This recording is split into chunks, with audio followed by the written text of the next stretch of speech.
jingle bells, jingle all the way. Oh, what fun it is to ride in a one-horse open sleigh. Jingle bells, jingle bells. Ho, ho, ho, it's the Andy Claus and Santa Matt coming to you with a holiday edition of the Doghouse, your inside look at the Cleveland Browns. Merry Christmas, everybody.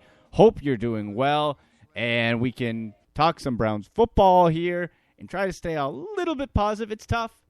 It's tough at 3-11, but we're going to do our best. Matt, Merry Christmas, my friend. How are you? Good, Andy, and you? Doing good, and I thought before we get to the matter at hand, going up against the Kansas City Chiefs, who are 9-5 in the second loudest stadium in the NFL, team's the second hottest in the league next to Carolina. They've won 8 straight, so another difficult test for this Browns team and Johnny Manziel. But before that, one of my favorite holiday traditions, I guess, in recent years has been the Angry Browns Fan Christmas, where he releases new Brown stuff each year on the current regime. And I thought, you know what, why not have just a little sampling of that to kick the show off? Do you want to hear some? Absolutely. All right, let's have a listen to Angry Browns Fan Christmas. You can get it on YouTube.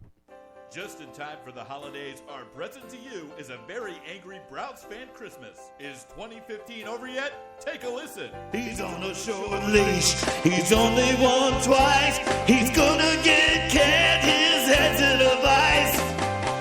Pat says to play like a Brown. Pat says to play like a Brown. Pat says to play like a Brown. What the f*** does that mean?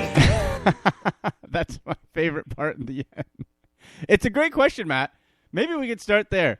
Play like a Brown all over the Berea facility, all over the locker room. Play like a Brown has been the mantra all season.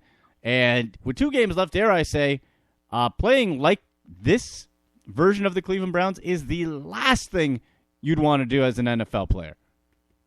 Yeah, if you're talking playing like Jim Brown or Otto Graham or hell, even Bernie Kosar and the guys in the 1980s, yeah. That's one thing. But you're talking about playing like an organization that has had 2 winning seasons since 1999.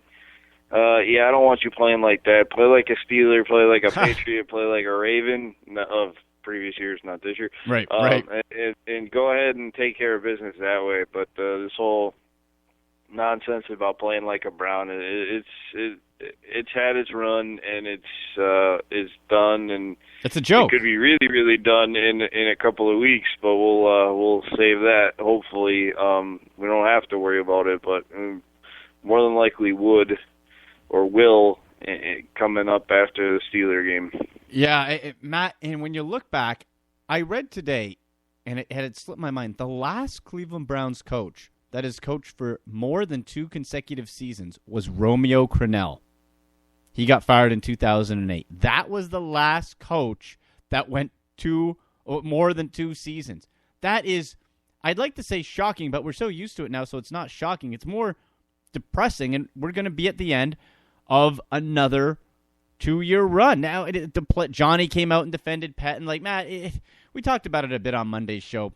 It's just so lame, and it doesn't seem to have any sort of power to those words if they're trying to talk to Jimmy Haslam, because if you really wanted to play for Mike Patton, you would have been playing hard all year long. You would have put in a better effort all year long. And the reason I think they want him back is because they want those cream puff training camps. They want veteran days off. Randy Starks getting a veteran day off has to be one of my top 3 pet peeves of this Browns team this year.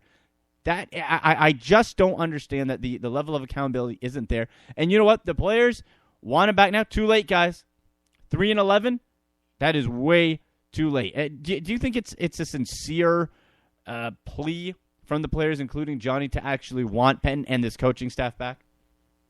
I think with some guys it genuinely is, especially the older guys. I think they're looking at it and thinking to themselves, man, if they hit the reset button, this team's going to start over, A, and B, I might be out of a job because I'm nearing the end, and we might get a new coach in here that's young and hungry and want to bring in just a bunch of young guys that haven't done what we've done in the league. So I think when veterans come out and they say, we want them to stay, they're not kidding. I think Dante Whitner, I think Joe Thomas, and Gary Barnidge all want Mike Pettin to stay, or at least some semblance of the coaching staff, especially guys like Joe Thomas and Gary Barnidge.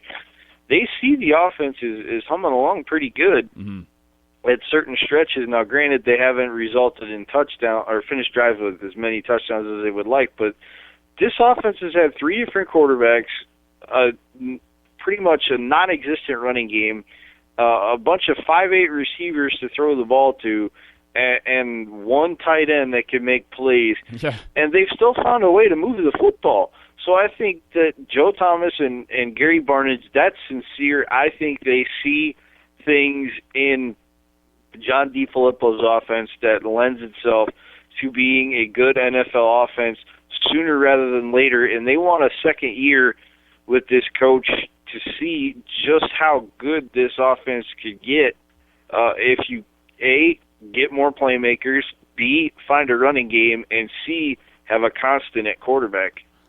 Well, I think for Joe Thomas making the case, it's just he doesn't want to learn any more coaches' names, Matt. Yeah, he's been through so much since being drafted in 2007. He doesn't want to learn any more names. It's just so much that turnover. So, okay, I'll buy that on the offensive side of the football.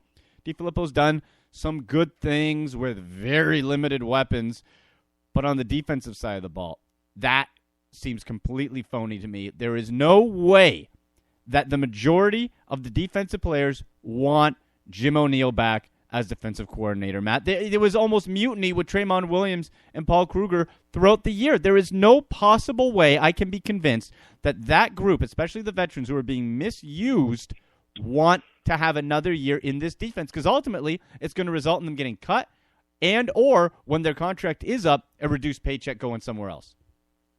The veterans who have played on other defenses probably do not want Jim O'Neill back. I think Tremont has been speaking out against the coaches since week 2. Mm-hmm. No offense to what he said, because he's been right.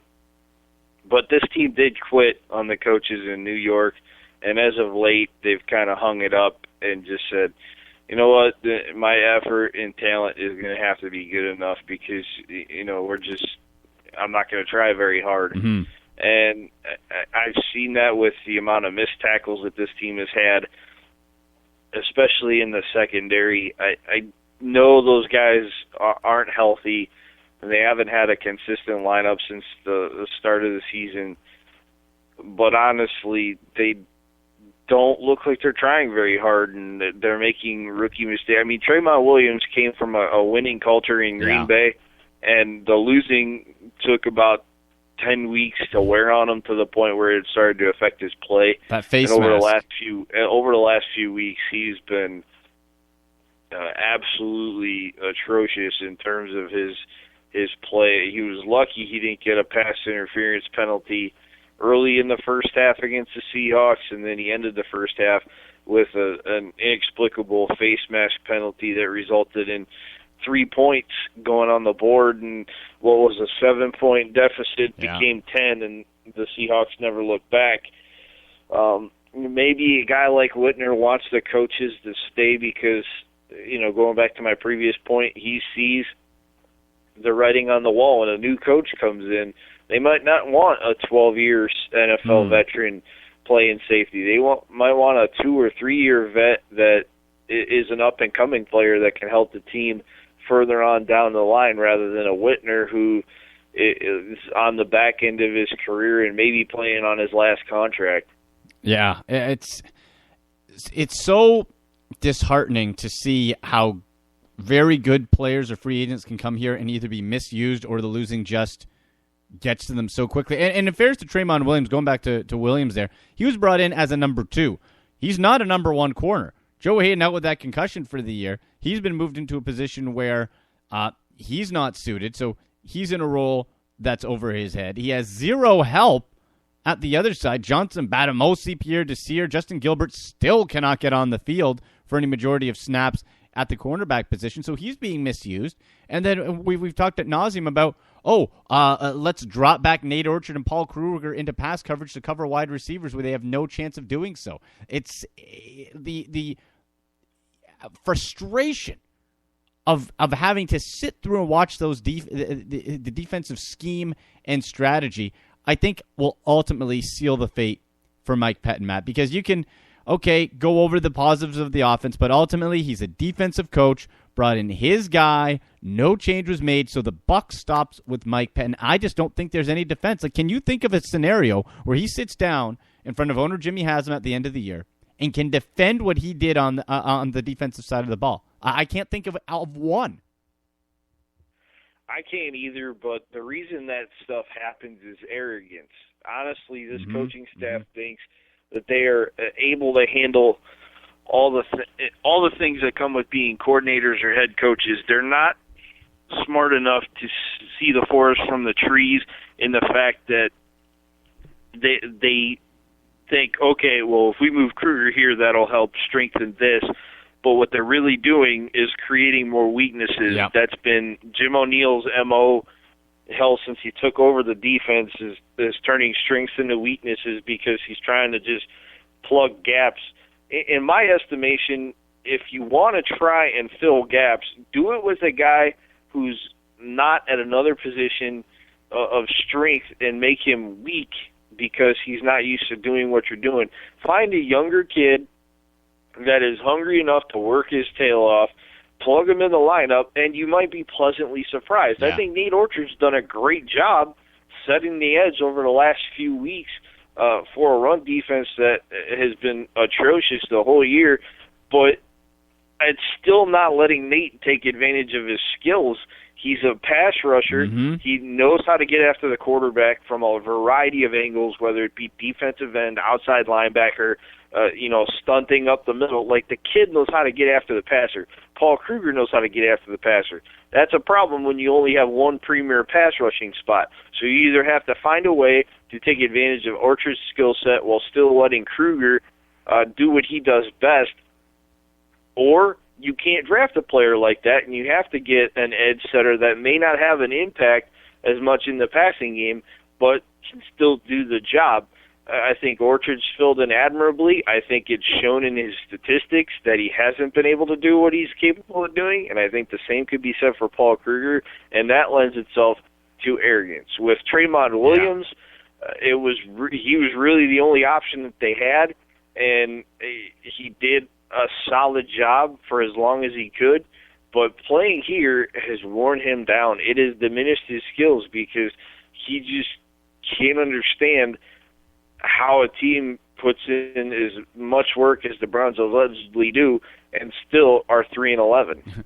We don't understand it either, Tremont. We don't understand it either. You're listening to The Doghouse, your inside look at the Cleveland Browns. Andy McNamara alongside Matt Fleur-Jancic. Follow us on Twitter at AndyMC81, at Matt Fleur-Jancic. Brought to you in part by DraftPot.com. Terrific daily fantasy sports site. You can play NFL, MMA, NBA, NHL, and they have two versions of it. You can play GM mode, which has the traditional salary cap for daily fantasy sites. Then you have a fan mode where there is no salary cap. You can pick all the best players you like. When you sign up, in the promo code section, type in Browns. Promo code section Browns. They will match up to $300 of your first deposit. So that is draftpot.com. And our Twitter question today, it is a holiday theme after all, Matt, and it's, what current Browns player jersey would you want for Christmas? What current Browns player jersey would you want for Christmas? So at AndyMC81, at Matt Fleur-Jancic. We'll get to your tweets in the Doghouse a little bit later on.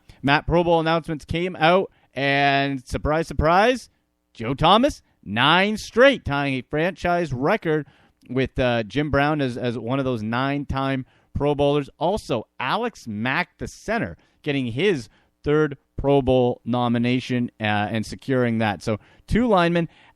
Interesting choices, and I think, Matt, this is a case where the Pro Bowl selection comes down to familiarity of names rather than merit, because especially for Alex Mack, hell no, he's not the best center in the league. Alex Mack, according to Pro Football Focus, is the 30th rated center out of 32 in the NFL. Wow. That is definitely a reputation pick. I will say the same thing about Joe